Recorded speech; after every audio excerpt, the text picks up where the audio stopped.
Bonsoir à tous, merci beaucoup d'être là.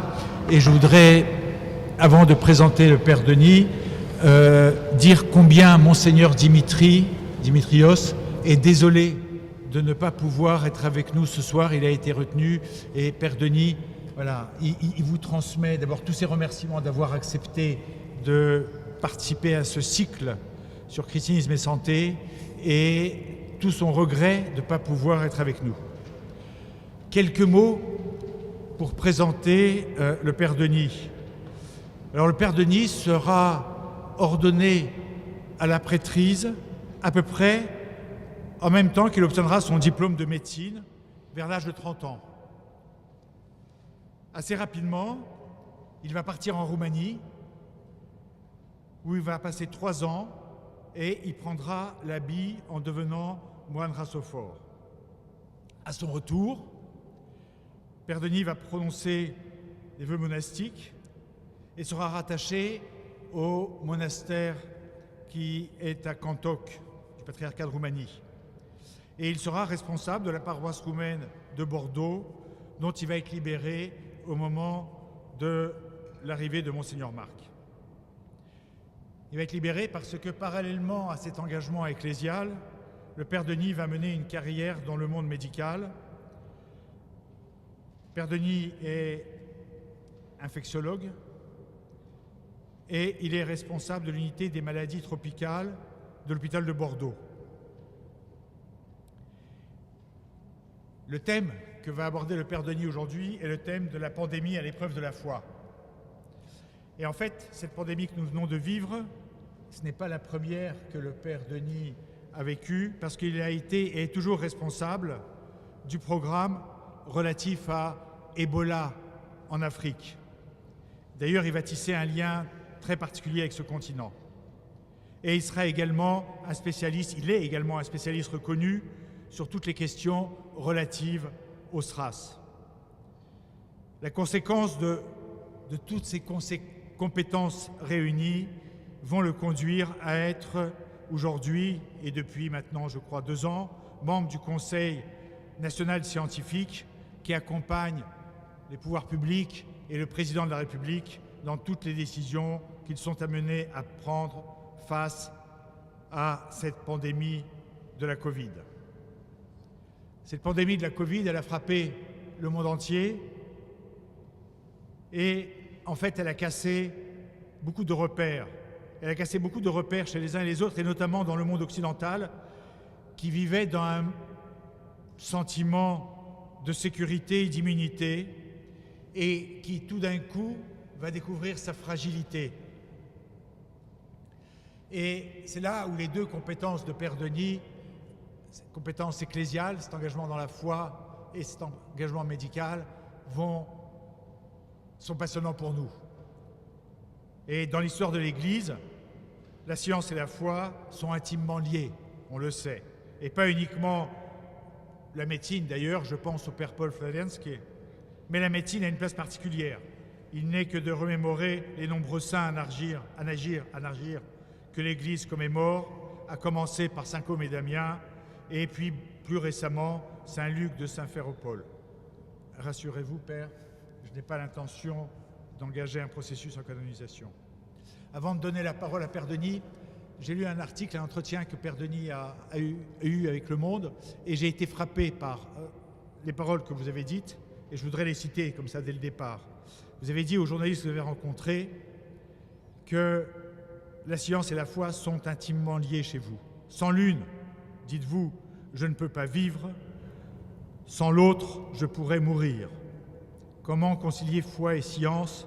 C'est une bonne question, mais la réponse est presque insoluble.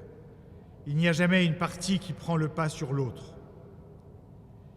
Et ensuite, vous poursuivez en disant « Les 2 regards ne sont pas séparés, mais distincts, et en même temps, difficiles à dissocier.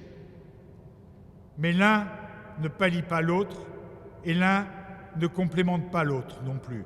Ce n'est pas comme ça que je le vois, ni que je l'appréhende. » Cherchez-vous à comprendre, finalement. Et je comprends la complexité de tout cela, mais c'est bien sur ces thèmes-là que nous serions vraiment heureux de pouvoir vous entendre aujourd'hui, Père Denis. Et encore une fois, merci de votre présence avec nous. Merci beaucoup de ces mots très fraternels d'accueil. Merci Père Alexis. Et en vous écoutant,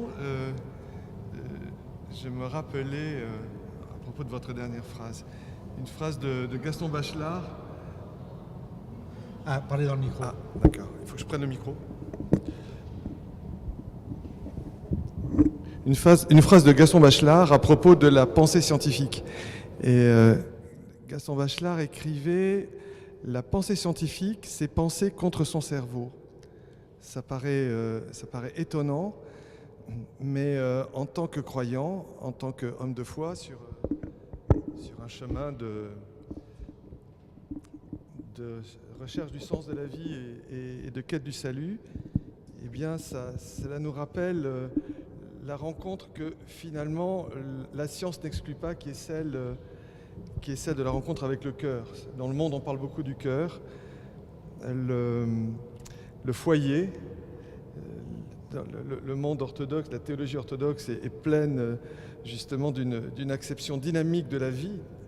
Et j'apprécie cette phrase de Bachelard qui, sans doute, sans le savoir, montre qu'il n'y a pas de séparation obligée dans les mondes que nous sommes appelés à embrasser au décours de notre séjour sur cette terre. Et en tout cas, je vous remercie à tous de cette invitation et je vais essayer de m'employer à porter un témoignage. Alors, la foi à l'épreuve de la pandémie à l'épreuve de la foi. Je tenterai, à travers ce témoignage qui croise aussi des rencontres avec des grands témoins de ce temps que j'ai croisés soit dans le monde de la santé, du soin, qui ont été parfois mes patients, ou dans mon cheminement spirituel. Et je plaide et je présente devant vous, en tout cas, ce témoignage à l'aune de ma bonne foi dans une acception partagée de la rencontre avec une parole la parole du Christ. On dit que le Christ s'est livré lui-même à la croix pour notre salut. Et je compléterai l'expression paulinienne selon laquelle c'est la parole elle-même qui a été livrée pour le salut de tous et le bonheur de tous dans la confession du royaume qui n'est pas de ce monde et dans lequel la foi nous précipite et nous accompagne malgré ou avec les fléaux et les calamités. Donc dans mon propos, je vais tenter de m'extraire de trop de rubriques. On ne parlera pas de chosification trop avancée, de vaccins, de masques, etc. Mais je vais vous inviter à partager avec moi ce qu'est déjà une épidémie dans la rencontre de ces éléments tragiques avec l'activité humaine. Non pas pour déprécier forcément l'activité humaine, mais en préciser son contour, ses capacités de nuisance parfois, de rectification toujours. Et puis, à partir de là, d'essayer de comprendre pourquoi l'épidémie de Covid a été si violente. Comme l'a très bien rappelé le Père Alexis, c'est un choc de rupture, sociologique. Et pourtant, de par les décennies, de par les siècles, ce n'était pas la première épidémie. Donc c'est cette mise en perspective que je vais vous proposer dans ce premier temps, et puis ensuite le regard d'un témoignage et le témoignage d'un homme de foi, d'une foi que nous partageons tous ici. À la mi-mars de l'année 2020, le monde entier s'est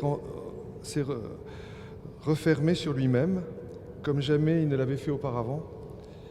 Le responsable de cet arrêt brutal était un coronavirus de à peine 1 micron de diamètre, 0,14 microns, le SARS-CoV-2, transmissible par voie aérienne, parti de Wuhan en Chine pour se répandre d'un continent à l'autre avec une vitesse folle, semant la mort et le désarroi sur son passage.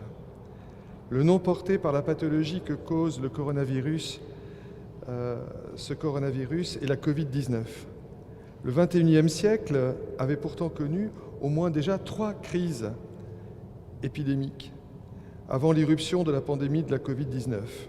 Et pourtant, à l'occasion de la pandémie de la Covid-19, le monde s'est retrouvé, est apparu complètement ignorant du risque de survenue de ce type de fléau, d'une nouvelle épidémie, et l'humanité a été frappée, s'est retrouvée sidérée par un revers destructeur sur les plans sanitaires, sociaux et économiques.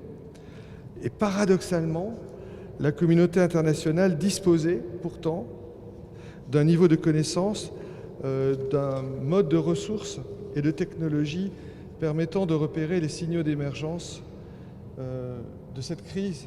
Il n'y a pas que les crises sanitaires, mais souvent la communauté des hommes est aveugle aux signes prémonitoires, et là en l'occurrence des signaux d'émergence d'une maladie infectieuse menaçante et d'anticiper de faire face à cette menace. Pourtant, à travers l'histoire, les facteurs liés au comportement des populations humaines ont été à l'œuvre s'agissant de ce qu'on appelle l'émergence, l'expansion loco-régionale et de la diffusion d'un agent dit épidémique, infectieux émergent. Quelques notions de base pour nous permettre d'avoir quelques repères dans le reste de notre partage. Le préalable de l'émergence d'une maladie épidémique est représenté par la conséquence de l'activité humaine sur ce qu'on appelle l'écosystème terrestre, et en particulier la biosphère de la faune sauvage, a priori très loin de nos métropoles. Puis les contacts avec d'autres animaux, en particulier le bétail, souvent le bétail d'élevage, sur le fond d'un habitat urbain de haute densité et souvent désorganisé. C'est ce qui se passe dans les pays pauvres.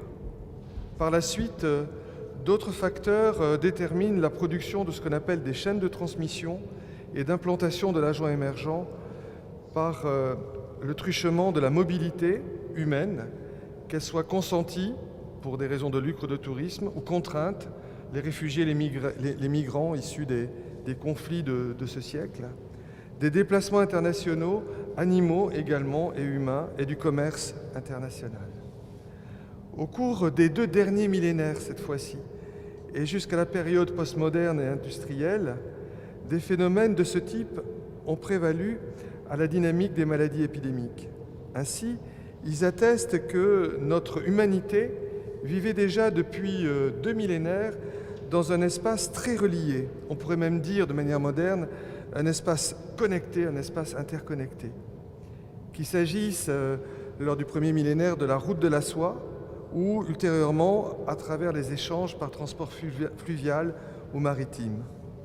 À travers les temps, les crises sanitaires, en particulier les épidémies de peste, telle la peste de Justinien, aux confins du VIe siècle de l'ère chrétienne, puis les vagues successives de la Grande Peste, à compter du milieu du XIVe siècle, ont contribué à façonner de manière autonome l'évolution des sociétés, sans que nous nous en soyons d'ailleurs véritablement rendus compte, parce que même résolues, les épidémies ont imprimé le visage de nos peurs et de bien des violences et de mise au rebut, de minorités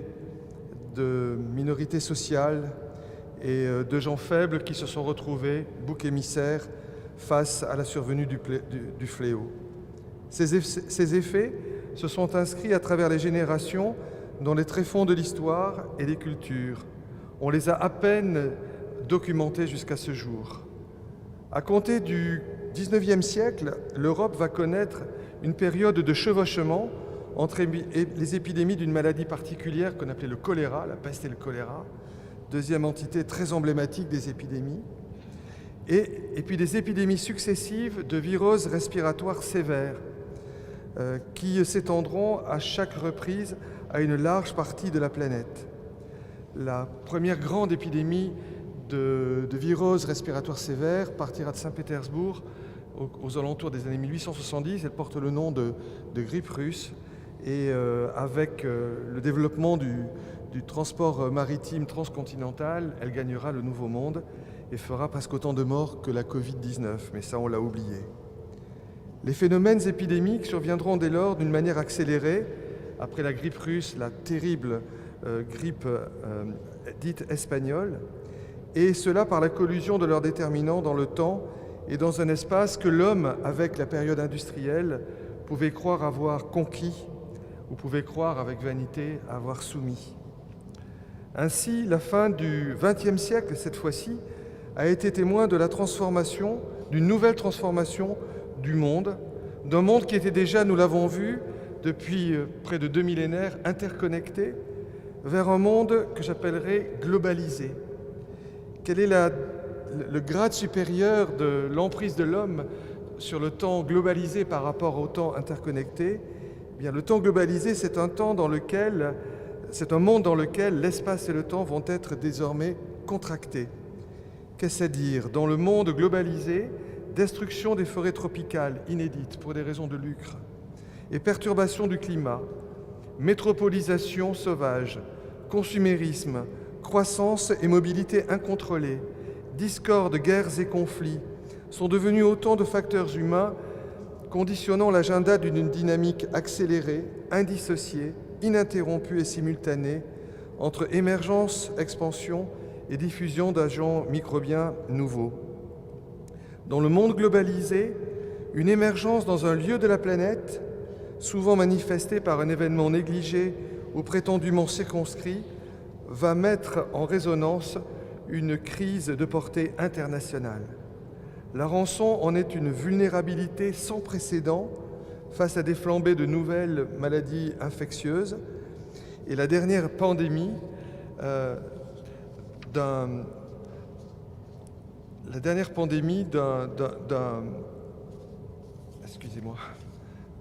ce jour, donc la pandémie de la Covid-19 aura un retentissement inédit.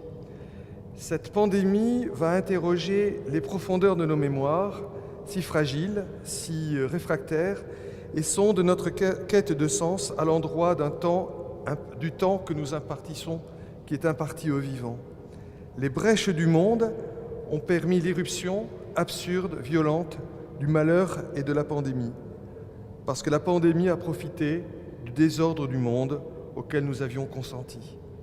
Elle s'est immiscée de manière brutale dans des fissures s'il ne s'agit des brèches. Dans mon propos, dans mon témoignage, on va régulièrement parler ou reprendre ces figures des murs, des fissures et des brèches.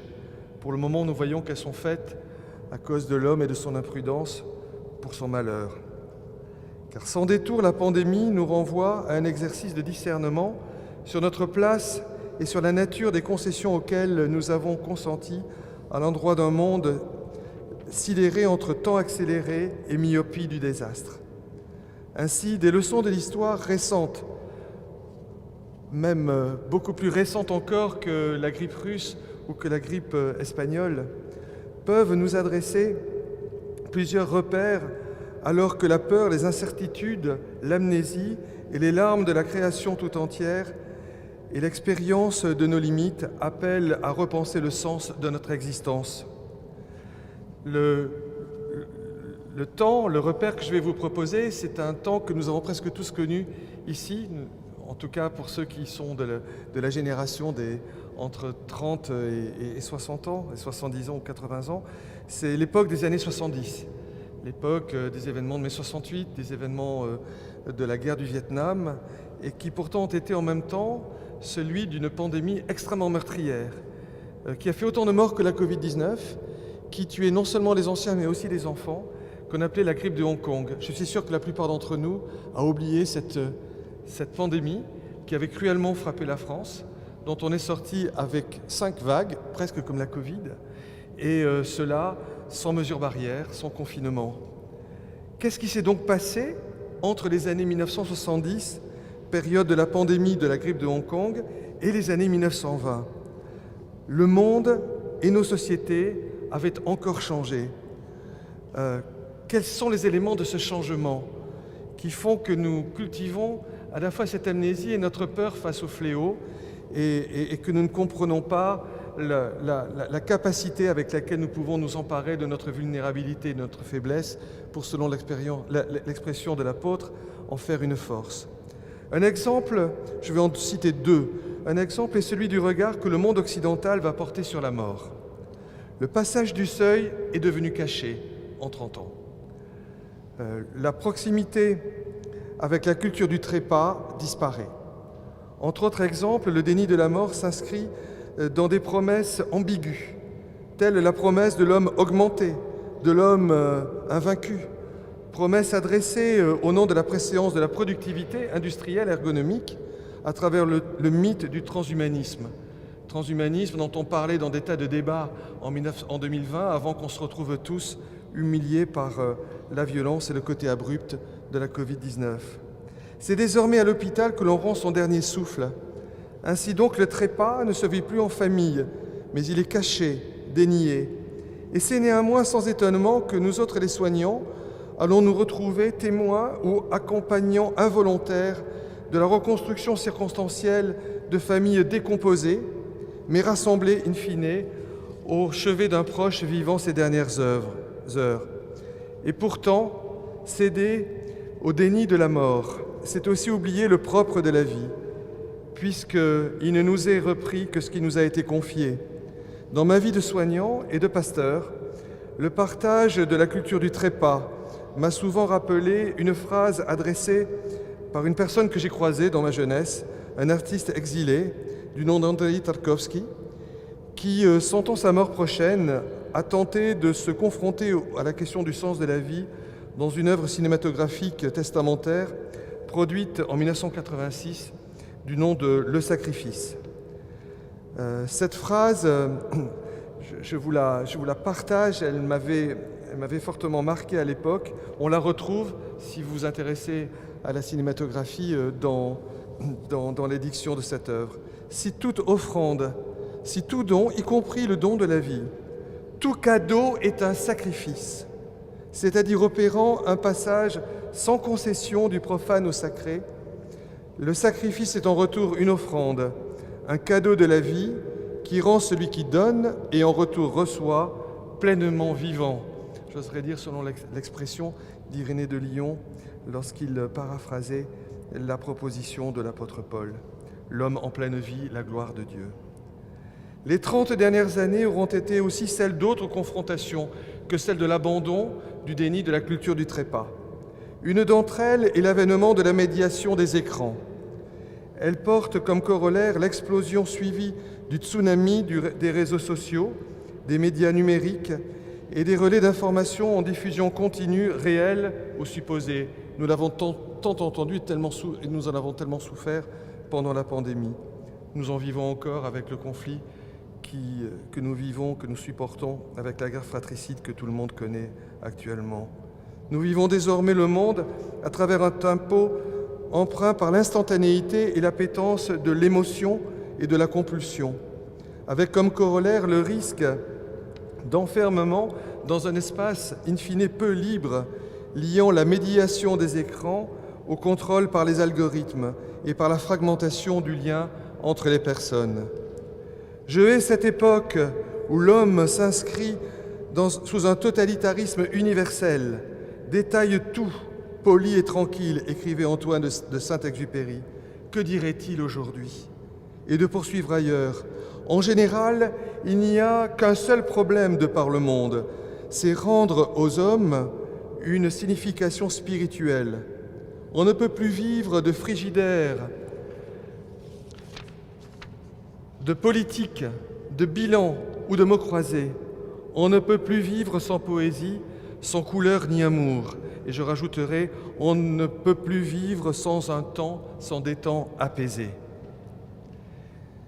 Dans le contexte de ces ruptures de ces 30 dernières années, je poursuis en disant que, et tout à coup, le soir venu, sans paraphraser les Actes des Apôtres, la pandémie fit irruption. Le temps était venu où les deux battants de la porte se ferment sur la rue, quand s'abaisse le bruit de la meule, où l'on se lève au chant de l'oiseau, où s'affaiblissent toutes les filles du champ, comme le rappelle l'Ecclésiaste.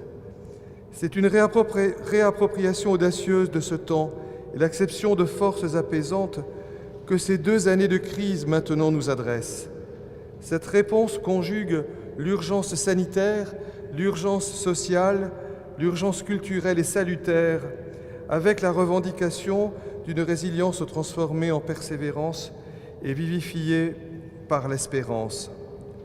Il s'agit même, cette démarche, du véritable prérequis à la gouvernance de l'imprévisible qui engendre les larmes des choses sur une planète qui ne peut plus être spoliée de ce qu'elle ne peut plus donner, ni supporter ce qu'elle ne peut plus subir.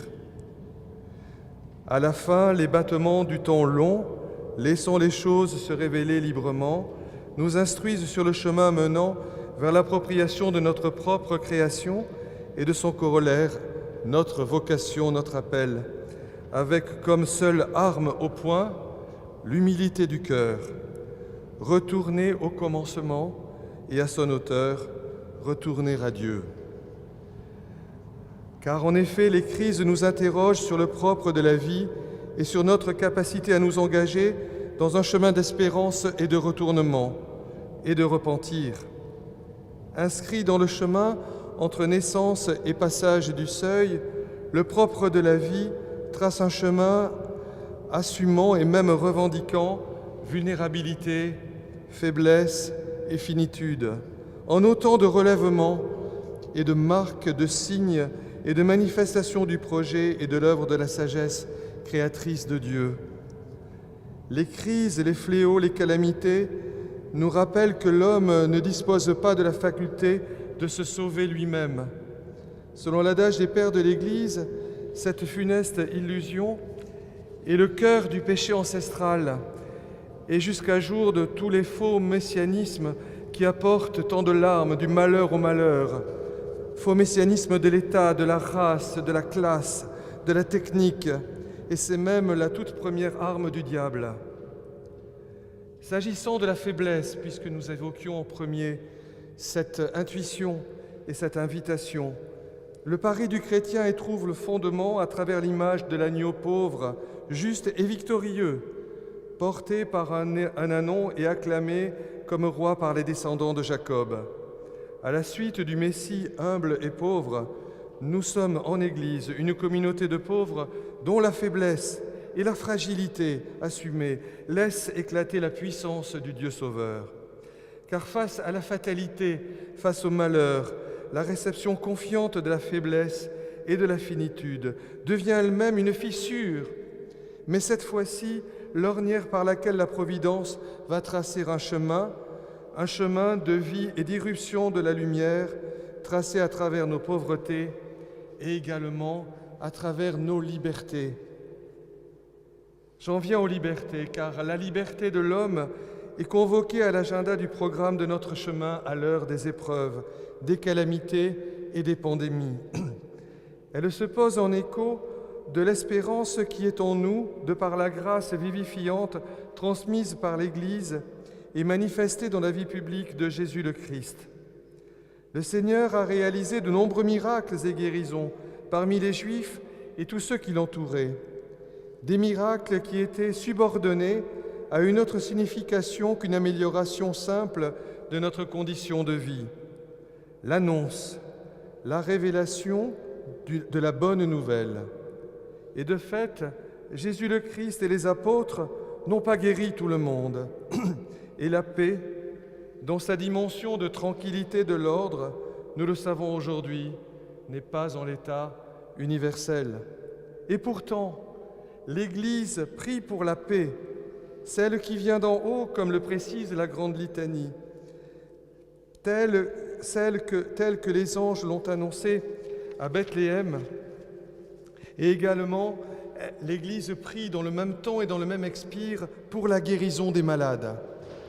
Et la prière de l'Église nous apprend à confier avec espérance la santé, l'intelligence, certains que Dieu pourvoit à nos vrais besoins, vers les richesses de notre royaume qui n'est pas de ce monde, du royaume éternel. Car la venue du royaume de notre Seigneur Jésus est l'accomplissement de l'histoire selon la volonté de Dieu. Un royaume de paix, un royaume de joie dans le Saint-Esprit, en contre-glas aux illusions et vanités, composant, même dans les crises et les pandémies, le théâtre du monde. Les pères qui nous ont précédés, nous ont transmis la sagesse de cette expérience unique et salutaire. fondée sur la confrontation avec le désastre causé par les épidémies qui se sont répandues dans le passé. L'enjeu théologique est de taille. L'enjeu théologique posé par les pandémies dans l'histoire est celui des rapports entre le plan de Dieu, la foi et la marche naturelle du monde. Cet enjeu interroge la causalité des calamités, d'autant plus accablante qu'elles frappent indifféremment, y compris des hommes de grande sainteté, comme saint Pacôme et nombre de moines du désert de Thébaïde, lors de l'émergence de la peste de Justinien au VIe siècle en Égypte. Les épidémies, nous disent les pères, ne sont pas le fruit de la fatalité chère au paganisme, ni telle la vengeance d'une nature meurtrie par les dommages dont nous l'avons accablée, ni une punition ou une rétribution divine, mais elles adressent la tentative d'un avertissement, d'un sursaut à travers lequel l'homme est appelé à produire des moyens de réponse dans l'humilité et dans la fidélité. Ce programme est conditionné par le don de Dieu à l'homme, parmi tant de dons, d'un bien inestimable, celui de la liberté. D'aucuns appelleraient le libre arbitre. Je continue simplement à l'appeler la liberté. Ainsi, c'est par l'exercice reconnaissant de la liberté que l'homme peut être guidé en vue de la découverte et de la production de remèdes, curatifs ou préventifs, en vue de tempérer la douleur du monde. Au début du XVe siècle, au cours d'une des vagues épidémiques de la grande meurtrière, en grec on l'appelle το θανατικον, la grande peste, la pensée de pères absolument admirables qui en plus étaient des médecins, qui sont relativement peu connus, mais que la recherche scientifique dans le domaine de l'histoire byzantine a remis à l'ordre du jour, je pense à saint Anastase le Sinaïte, va être développée dans l'enseignement pastoral et sous la plume de saint Marc d'Éphèse, pasteur et défenseur de la vraie foi en des temps troublés s'ils en étaient, y compris dans la vie de l'Église. Vous le savez tous avec la tentative très délictueuse de l'union de Florence. Et dans la pensée de saint Marc d'Éphèse, en particulier à travers des correspondances absolument remarquables avec ses fils spirituels, est attesté que le projet de Dieu instruit l'homme pour générer les moyens de remédier à la souffrance et à la dévastation, et en vue de produire un enseignement magnifié par l'action de grâce une fois l'épreuve résolue. La liberté comme choix des possibles est en effet une dimension inscrite au cœur du programme de notre chemin de vie. Il s'agit ici de la liberté que l'apôtre qualifie de glorieuse, chapitre 8 de l'Épître aux Romains, au travers de laquelle nous sommes appelés à accueillir Dieu pour nous diriger vers lui et vivre en lui. Même si la liberté a été mise à mal par la jalousie du diable et notre participation à la grâce déifiante troublée par le péché ancestral, elle a été à nouveau rendue possible par Jésus le Christ, par sa croix et par sa glorieuse résurrection. En nous enseignant que le commandement de l'amour est le remède salvateur, il nous a permis de retrouver l'unité avec Dieu, de retrouver l'unité avec la création et avec les autres hommes. C'est la vocation que nous dévoile l'apôtre Paul par sa parole remarquable. Revêtez-vous de l'homme nouveau, créé selon Dieu, dans une justice et une sainteté que produit la vérité. 4e chapitre de l'Épître aux Éphésiens. L'homme nouveau est celui qui s'attache par son obéissance et sa libre détermination à devenir fidèle à un terme fort que je partage avec vous, qui est celui de la promesse. Fidèle à la promesse portée par cet appel souverain et gratuit, lorsque la liberté de l'homme se conjugue avec la liberté de Dieu. Mes yeux devancent la fin de la nuit pour méditer sur ta promesse. C'est le psaume 118. Ainsi, qui parle de liberté à l'heure des épreuves, qui parle de la liberté et de son appropriation, nous renvoie également et résolument vers la vérité et sa réception. Cela nous est également parfaitement indiqué par l'apôtre Jean à travers son annonce. Vous connaîtrez la vérité et la vérité vous rendra libre. Et cette bonne nouvelle trouvera un écho tragique au cœur de la passion de Jésus le Christ. Devant ses juges, Jésus concédera, tout en y conservant magistère dans la conduite de son procès, un dialogue avec Pilate fondé sur la question « Qu'est-ce que la vérité ?» La question de Pilate a sans doute une teinte de joute philosophique, mais quelle qu'en soit l'apparence, la réponse parfaitement éloquente qui sera donnée par Jésus ouvre une perspective et un sens dépassant le cadre d'une simple rhétorique. Et Jésus, selon les évangélistes Marc et Matthieu, ne répondra à aucune autre question que celle portant sur sa royauté.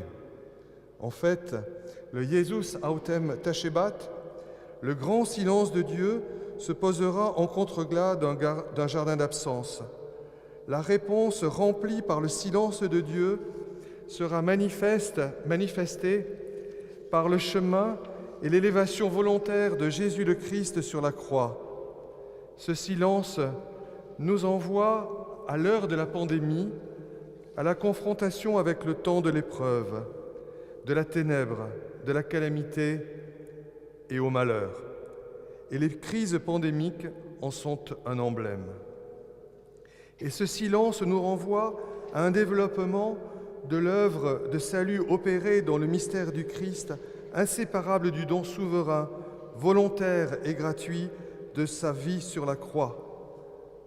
Son silence donne puissance sonore au chant du coq qui retentit jusqu'aux confins du cosmos en écho aux larmes de l'apôtre Pierre après son reniement. Ce silence anticipe et proclame l'avènement d'un jour d'après, puisque telle est l'actualité, qui est à la fois celui du déjà là et du pas encore, celui de la résurrection, à la célébration de laquelle le grand carême nous prépare. Car dans la conscience chrétienne, la mort du Christ n'est pas caractérisée par ses seules souffrances. Le salut qu'il apporte au monde n'est pas à mesurer par les affronts et les blessures qu'il doit subir et au grand cri de sa dernière parole sur la croix, tandis que les ténèbres se firent sur toute la terre. Ce temps intermédiaire du silence donné comme réponse à la question de Pilate sur la vérité est bien davantage qu'un temps mort, et que le seul temps de deuil inscrit entre la croix et la pierre roulée du tombeau vide. Cet entre-deux est le jour où le Christ accomplit jusqu'au bout et avec obéissance l'œuvre que lui a confiée le Père, celui de conduire tous les hommes, morts ou vivants, et avec eux la création tout entière à la plénitude de la vie. À l'heure de la pandémie, à l'heure de la Covid, le temps de la confrontation au silence trouve écho à nos souffrances, à nos larmes, à nos peurs, au moment non partagé d'un au revoir présentiel et à nos deuils. Cette entremise trouve aussi écho à nos privations de ressources habituelles au moment des confinements, des activités ordinaires et aussi de leur dispersion. Cette entrevie trouve encore écho au silence de plein ciel, assourdissant, de nos villes désertes qui, de par la planète, au moment du premier confinement du printemps 2020, renvoyaient l'image sidérée d'un monde qui aurait disparu. Il nous révèle à nous-mêmes comme pauvres et pécheurs, en quête de la conversion et de l'irruption de ce salut. Il est dans le même temps, le temps du silence nous instruit comme veilleurs qui adresse son injonction au Seigneur lui-même au temps de son repos. « Seigneur, réveille-toi !» Le temps du silence est mémoire et action de grâce pour un amour qui n'a pas craint de traverser l'obscurité de la mort et de la désespérance et qui nous rejoint en chacune d'elles. Il est invitation à savoir, à notre tour, parcourir ce même itinéraire ouvert par le Christ en personne et à travers les fissures de notre siècle, de nos enfermements et la déréliction des ténèbres. À l'aide de sa lecture des Écritures, la foi de l'Église affecte un sens à la mort du Christ cohérent avec son ministère public. À l'heure de l'épreuve et de la calamité et des pandémies, la foi de l'Église en a fait un temps de rencontre avec les plus démunis. Je pense aux sans-logis, à ceux qui n'avaient pas de toit et qui ont accepté lors du premier confinement d'être eux-mêmes enfermés et auxquels il nous a fallu apprendre à dire merci lorsqu'ils ont été relivrés dans une société qui ne leur offrait toujours pas le moindre toit et les moindres murs. De rencontre donc avec les plus démunis et de solidarité avec ces peuples que l'on repousse aux limites au limbe de l'humanité et encore les nations meurtries par la guerre. Un temps d'espérance, de réception du pardon, un temps de proclamation de la parole, là où elle n'avait pas encore retenti, en premier lieu à travers l'au-delà du fond de nous-mêmes. Au temps de la pandémie, l'apôtre nous exhorte à ne pas déroger à l'urgence sanitaire essentielle, considérée et constituée par le commandement salutaire de l'amour.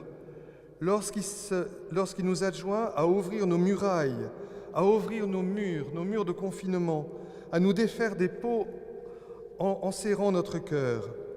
Et l'irruption de la grâce que révèle l'amour par la communion, à travers les fissures de nos murs, ouvre la voie à la réception du miracle, du véritable miracle, et anéantit la peur. Ainsi l'âme devient une maison de prière lorsque le souvenir continuel de Dieu y est célébré.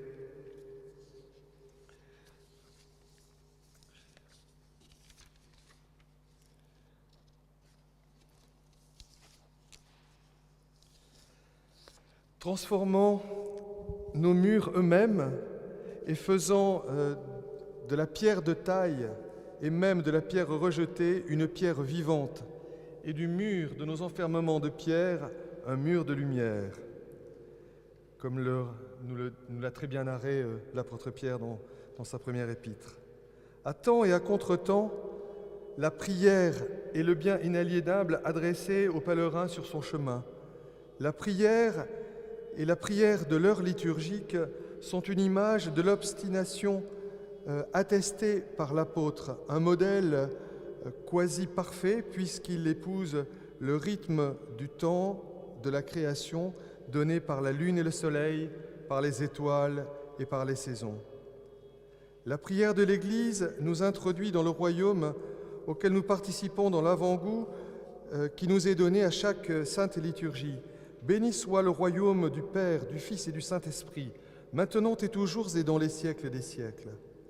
Pour ce temps de pandémie, l'Eucharistie est évoquée dans les textes liturgiques comme médicament de vie, pharmakon zoies. Cette expression remarquable a été promue par saint Ignace d'Antioche et partagée par plusieurs grands liturges. On la rencontre chez saint Jean Chrysostome, dans la formulation de la prière de réception de la Sainte Communion, et surtout chez saint Éphrem le Syrien.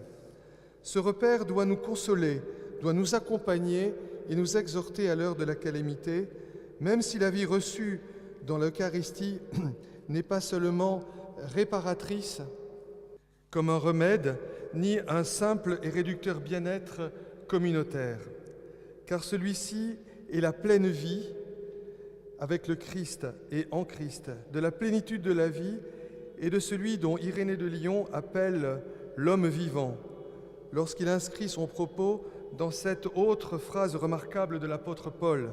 « Si l'esprit de celui qui a ressuscité Jésus d'entre les morts habite en vous, celui qui a ressuscité le Christ Jésus vivifiera vos corps mortels à cause de son esprit qui habite en vous. » L'Épître aux Romains, chapitre 8.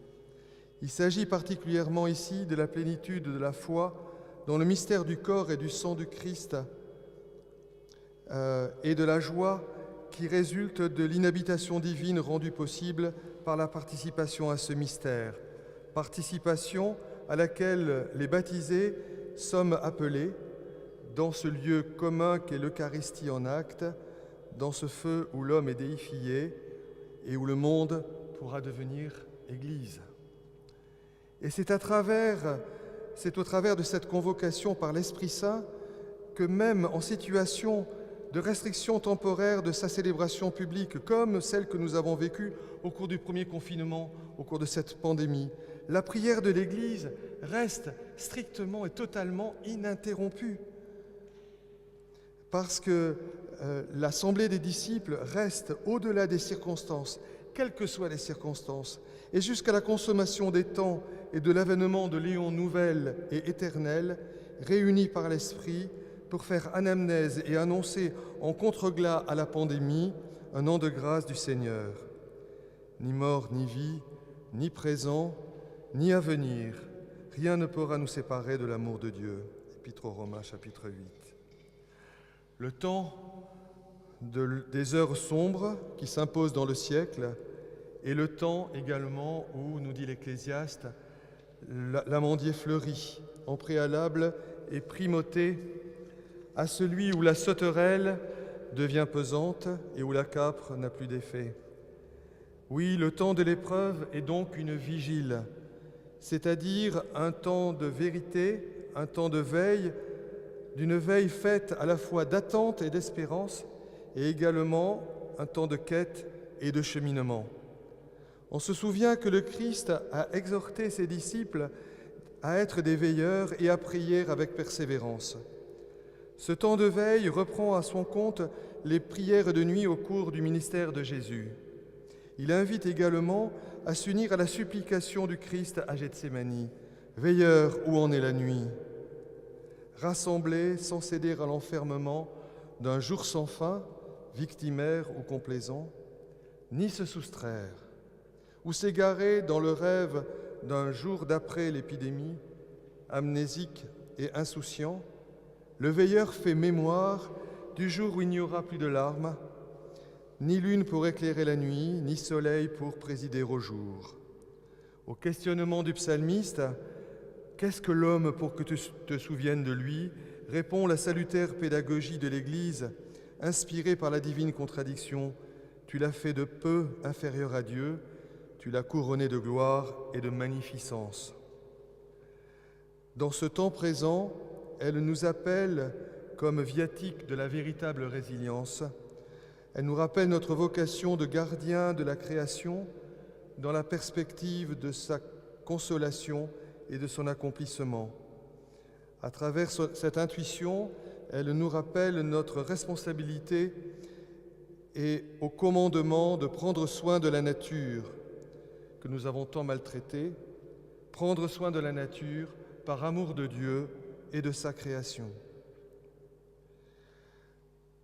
Et elle nous convoque dans la louange par une stance pascale, Sion, danse pour tes veilleurs. O Kariosna enai evlogimenos, se ola tu ta erga.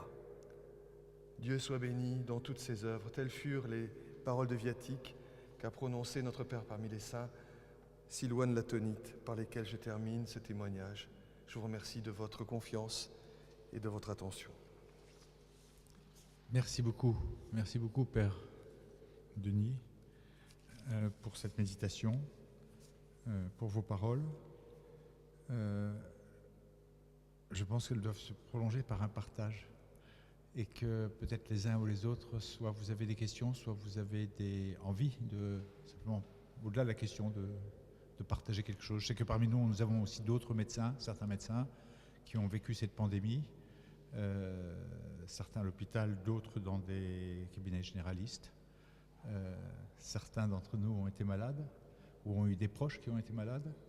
Pour les prêtres, nous avons eu à accompagner effectivement des familles qui n'ont pas pu faire de deuil, qui n'ont pas pu accompagner celui qui partait, leurs proches. Et c'est vrai que c'est des grands moments de fragilité. Et donc peut-être, voilà, c'est un bon moment peut-être pour partager autour de ça, ou poser des questions, tout simplement. Ou faire silence, parce que le Père a beaucoup parlé du silence, donc du coup c'est... Silence de Dieu. Ouais.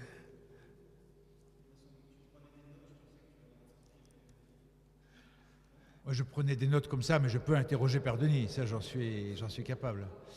Enfin, non, pas le harceler de questions. Non, non, j'ai été très touché par le fait que vous ayez évoqué, Père Denis, le psaume 118, au moment où vous avez dit que la liberté de l'homme se conjugue avec la liberté de Dieu. C'est quelque chose qui est énorme. Et en tant que pasteur, on a été confronté dans nos communautés, et je dirais même plus globalement dans l'Église, avec un moment quelque part de négation. On a eu un sentiment de négation de la liberté à cause de la peur. Et que finalement la peur s'oppose à cette liberté, et que dans certains cas, la peur a vaincu. Et que ce soit dans notre ministère pastoral, je dirais au quotidien, on accompagne les personnes qui sont confiées justement pour lutter contre la peur, pour essayer de redonner la confiance. Et là, la peur a généré, je dirais, dans certains cas, un certain, j'ose le terme, obscurantisme, contre lequel, dans l'Église, il a fallu lutter. Et vous-même, vous avez dit, et j'ai passé un certain nombre d'années dans les pays de l'Est, et je me suis toujours battu contre l'idée, contre les personnes qui venaient me voir en me disant, voilà, Dieu nous a punis. Ça m'arrive parce que Dieu m'a puni. Moi, je dis non, Dieu, il ne punit pas. Dieu, il nous aime, il ne peut pas nous punir. Mais vous avez évoqué aussi dans votre exposé le fait que Dieu nous avertit. Ouais. Alors, c'est le sens de cet avertissement qui m'interroge. Ça, ce serait la première question sur... Qu'est-ce que ça veut dire quoi, Dieu nous avertit? Et puis ensuite, la deuxième question, c'est finalement notre liberté, c'est notre capacité d'exercer notre intelligence. C'est ce que vous avez pu faire en tant que médecin. Et c'est ce qu'ont pu faire tous les chercheurs qui ont pu trouver tous ces moyens de pouvoir guérir, de pouvoir sauver des vies. Et malheureusement, dans l'Église, l'écho n'a pas toujours été, je dirais, réceptif à cette recherche, à cette expression de la liberté, à cette expression de l'intelligence humaine. Ce pas des questions, c'est des remarques, mais aussi des questions. Merci, Père Alexis. Il y a la vie d'un père de l'Église que j'ai cité tout à l'heure, qui est très éloquente à cet endroit. Saint Anastase le Sinaïte, qui était également médecin et qui avait été formé à l'école hippocratique. Si on devait faire des comparaisons, c'était un médecin qui était inscrit dans l'école dite officielle ou de la pensée scientifique, entre guillemets, c'est-à-dire de la recherche de faits pour pour proposer des mesures de santé individuelle et publique, qui, à la différence d'une démarche qui serait strictement univoque, intuitive dans son côté violent, reste prudente et modeste, inscrite, se désafférant du temps court et porté par l'intuition. Ce qui nous a fait beaucoup de mal pendant cette crise, et c'est ce qui se produit dans chaque crise, quelle qu'elle soit, sanitaire ou pas, c'est le malheur au malheur qu'apporte l'instantanéité du temps. Et le fait qu'on ait vu, par exemple, sur les écrans, des gens qui s'autoproclamaient grands décideurs et grands médecins, qui n'avaient pas d'expérience, en tout cas, du soin du patient, et en l'occurrence des épidémies. Chaque épidémie nouvelle, évidemment, elle nous adresse à de l'inconnu. Et les propositions qu'on adresse, eh bien, elles sont par définition modestes et elles sont appelées à s'adapter. C'est difficile à comprendre qu'il n'y ait pas de solution magique, sauf dans la pensée magique, dont on sait qu'elle relève de l'utopie, ou des rêves sans mémoire, et on sait que les rêves sans mémoire ou les utopies, je ne vais pas paraphraser un champ politique dont je ne prononcerai pas le titre dans ce saint lieu, ça amène des larmes. Et la démarche scientifique, elle est portée par cette prudence qui peut quelquefois donner l'image d'un désarroi. Et c'est en ce sens que la communication est un enjeu majeur et qui n'est pas toujours rendu facile dans un monde comme le nôtre qui est rattrapé par les médiations des écrans. Et j'entends qu'il y a eu en résonance dans nos sociétés, dans nos paroisses, dans nos lieux de culte, des retours qui n'étaient pas faciles à partager.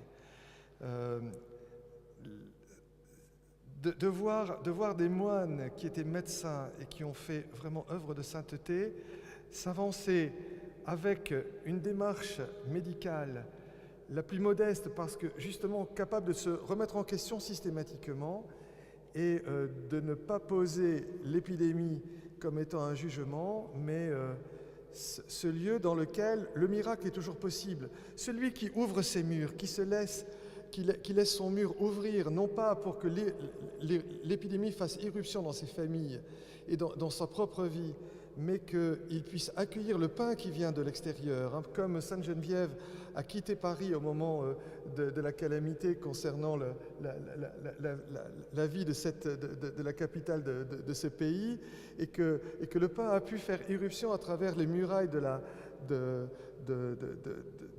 la cité et permettre aux Parisiens de ne pas mourir de faim. Les murs, on peut les ouvrir dans les deux sens, se laisser envahir par le malheur, par l'immédiateté et accueillir ce qui vient de l'étrangeté, quelquefois de l'étranger, et être nourri et sauvé. Ça implique de la modestie, ça implique d'avoir les yeux ouverts et de rester capable d'être émerveillé et d'être surpris. Je pense qu'être averti par Dieu, ça veut dire être capable encore d'être surpris par une divine surprise, comme, sans vouloir paraphraser la parole de l'apôtre Paul.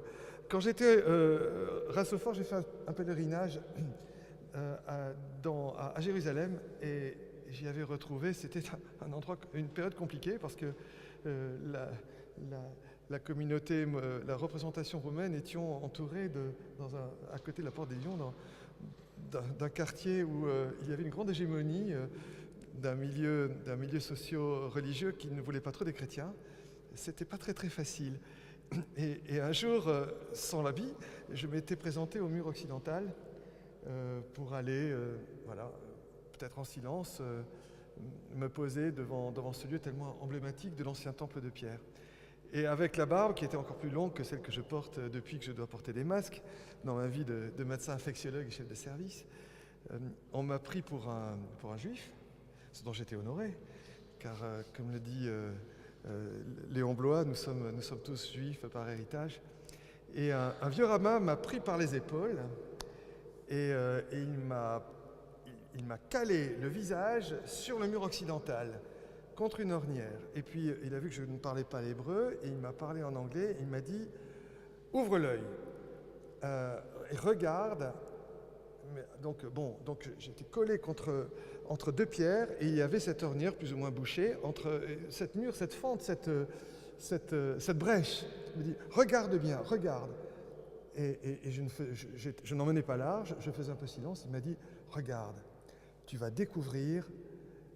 regarde qui te regarde et vois ce qui t'attend. La rose du Charon, le lys dans la vallée. » Et cette aventure me poursuit encore, et pour nous rappeler qu'à travers l'humilité, l'imprévu, la capacité de se laisser surprendre, eh bien, la lumière à travers des brèches de murs qui quelquefois sont des murs d'enfermement, peuvent nous révéler ces éléments de la rencontre sur lesquels nous allons poser notre foi et notre chemin dans ce monde frappé par les larmes et qui confesse déjà le royaume que nous attendons tous. Voilà pour le relèvement. Et puis ce que je voulais rajouter, c'est qu'il est permis aussi, je ne veux pas paraphraser l'apôtre Paul trop régulièrement, mais valeur sûre, oui, tout à fait, Père Alexis. Pas de risque. Pas de risque. Quand il dit « non possumus », nous ne pouvons pas. Avec mes collègues soignants, ça fait partie d'ailleurs des éditoriaux auxquels j'ai consenti dans le journal Le Monde. J'ai co-signé je suis réanimateur de formation initiale, interniste et réanimateur, puis infectiologue. Et au moment de la Covid, avec mon expérience d'Ebola et des maladies vulnérantes sur les terrains africains, qui sont des terres de désolation et d'incurie, quand nous avons vu les premiers patients que nous accueillons en terre bordelaise, nous avons été frappés au tout début de la pandémie, puis ensuite c'est plutôt le Grand Est de la France. Et par voie ferroviaire, nous avons reçu des gens extrêmement malades qui ne pouvaient plus être gérés dans les soins critiques de nos confrères du Grand Est de la France. Et lorsque nous arrivions d'abord on s'est aperçu qu'ils avaient été intubés. Intuber, ça veut dire recevoir, vous savez, ces tuyaux qui permettent chez des gens qui s'aggravent de continuer à respirer. Mourir d'une Covid, c'est terrible parce que c'est la sensation de l'étouffement. Si certains d'entre vous sont asthmatiques, je ne vous souhaite pas, mais vous connaissez ces temps extrêmement critiques dans nos vies individuelles de perte de la santé. Et donc, quelqu'un qu'on est obligé d'intuber, il est en train de s'aggraver et il sait que malheureusement, il risque de ne pas pouvoir se réveiller. Lorsque certains se réveillaient, et on s'en est aperçu très vite, c'était signé, ils se réveillaient dans des états de stupeur qui montraient que les conditions dans lesquelles cet acte emblématique avait été extrêmement compliqué. Et à l'époque, les autorités nous demandaient de tenir à distance les familles lorsque ces gestes et ces actes devaient être réalisés. Et nous avons posé un non possumus en disant ça, nous ne pouvons pas. Et nous allons l'écrire et nous allons le faire. Et avec les cadres, avec les soignants, nous avons décidé d'accueillir les familles en leur apprenant, et c'est pas impossible, les méthodes de protection, de gestes barrières, de mettre une blouse, une surblouse, un masque, et de venir auprès des leurs, au moment où on va les intuber, même s'ils sont déjà dans un semi-coma avec des gants, de leur toucher le visage, de les caresser, de leur prendre la main et de leur dire « ce n'est qu'un au revoir, nous sommes là pour te dire que rien n'est perdu ». Et nous avons œuvré pour le retour des familles, pour éviter précisément pour les familles les deuils pathologiques, car malheureusement tous les malades n'ont pas été sauvés, et éviter les syndromes de stress post-traumatique que vivaient ceux qui avaient été intubés, malgré l'attention, la tendresse, l'affection infinie des soignants, malgré sans doute en partie la présence d'un être cher.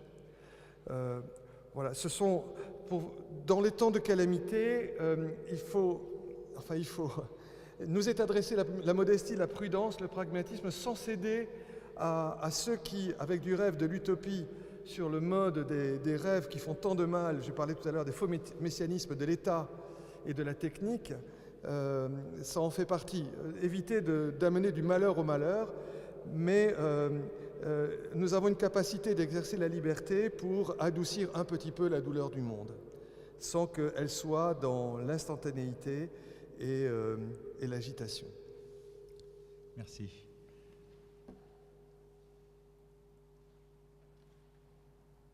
Est-ce qu'il y a d'autres?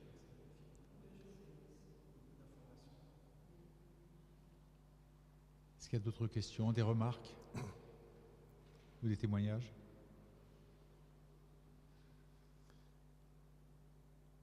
Pour nous autres chrétiens, Père Alexis, c'est une heure importante, je pense, et qui doit être inaugurée dès qu'un fléau nous est adressé, à l'aune de l'enseignement de la Sainte Église, qui est absolument conforme à la lecture évidemment de cette dernière, des Saintes Écritures et de la vie des saints. C'est le travail de la mémoire. L'homme frappé dans ce monde qui est blessé par le péché originel.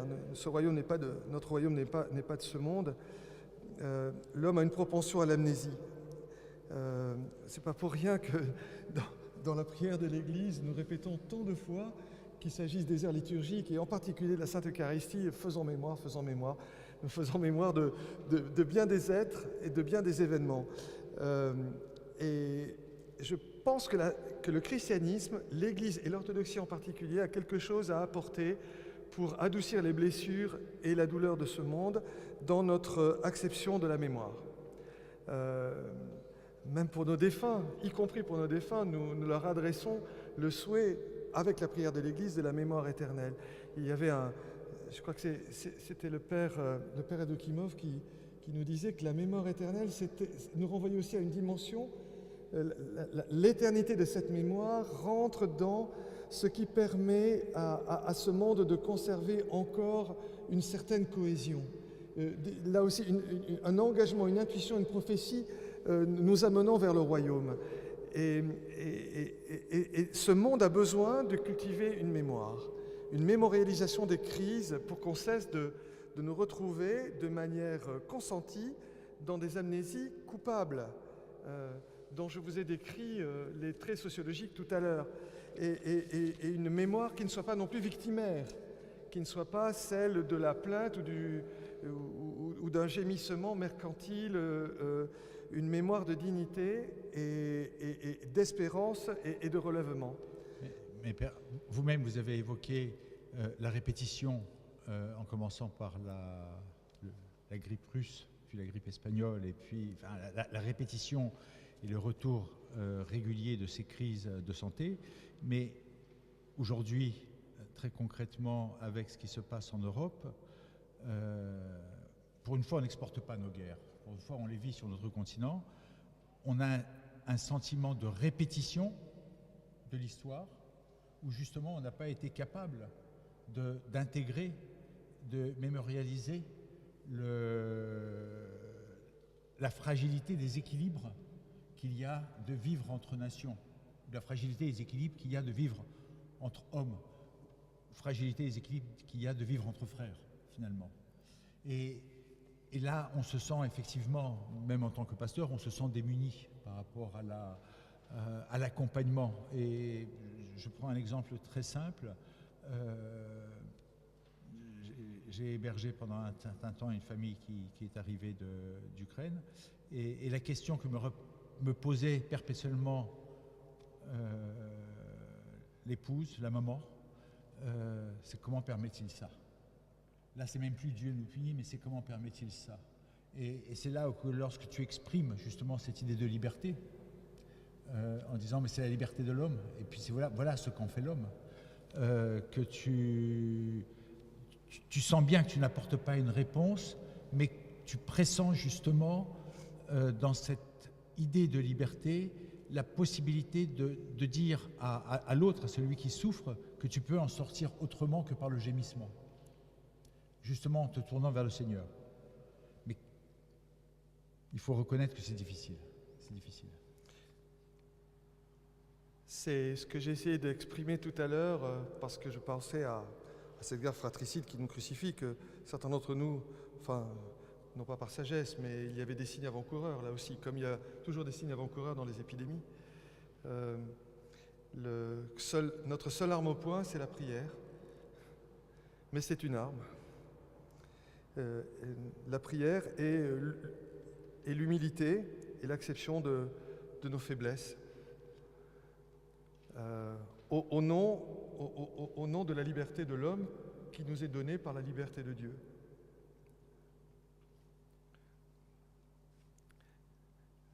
Mais de le discerner, de le déposer, je pense que nous autres chrétiens avons cet immense cadeau, nous qui en sommes indignes, de pouvoir déposer au Saint-Offertoire ces larmes, ce travail du monde au sens, dans la liturgie, le monde byzantin, la théologie, la respiration ascétique et liturgique byzantine est une aspiration dynamique au sens hellénique du terme. Nous sommes entre Sophia et Dynamis, si on fait une référence très, très, très pratique à l'énoncé de la liturgie. Et voilà, malgré notre indignité, d'avoir la force de le déposer dans les larmes, car en effet, en Ukraine, il y a 2 ans, les populations étaient confinées, comme nous, enfermées, et 2 ans plus tard, elles sont livrées à la déroute, abandonnées sur des routes. Quelle image, quelle explication pouvons-nous donner, si ce n'est de tenter une réponse qui ne soit pas victimaire, mais qui soit le partage des larmes dans le silence de Dieu. Nous dire que nous autres, dans notre théologie pascale, nous savons que nous sommes invités de la compagnie de Jésus avec la Mère de Dieu, Jean l'Évangéliste, les saintes femmes au pied de la croix, nous l'accompagnons là où il nous attend, c'est-à-dire dans le tombeau pour nous embrasser comme Jacob a rencontré l'ange, nous embrasser, nous prendre et tel que nous sommes avec nos peurs et avec les absurdités de ce monde que nous tentons d'offrir le moins mal possible. Merci beaucoup, Père Denis. Je pense que nous allons arrêter là.